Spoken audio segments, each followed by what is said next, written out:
Hi friends, welcome to Nellore dairy channel. మీలో ఎవరైనా మన ఛానల్ ద్వారా యూట్యూబ్లో సేల్స్ వీడియోలు పెట్టాలనుకుంటే స్క్రీన్ మీద కనపడే నెంబర్కి వాట్సాప్ చేయండి. ఇంకా వీడియో విషయానికి వస్తే, ఈ వీడియో మనకు నెల్లూరు జిల్లా బుచ్చిరెడ్డిపాలెం నుంచి పంపించారు. ఇందులో కనిపిస్తున్న బర్రె వచ్చి రెండో ఈత, సెకండ్ లాక్టేషన్.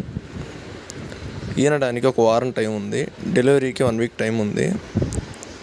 దీని మిల్క్ కెపాసిటీ చూసుకున్నట్లయితే పర్ డే 8 లీటర్స్గా చెప్తున్నారు. దీని ధర విషయం చూసుకున్నట్లయితే 62,000గా చెప్తున్నారు ఫ్రెండ్స్. ఫిక్స్డ్ ప్రైస్ ఏం కాదు, డిస్కౌంట్ ఉంది. చూడండి, అడ్డర్ క్వాలిటీ కానీ స్కిన్ క్వాలిటీ కానీ చాలా బాగుంది. బ్రదర్ నెంబర్ వచ్చేసి 9948290106. మీరు ఎవరికైనా నచ్చితే బ్రదర్కి కాల్ చేసి మాట్లాడి తీసుకోవచ్చు.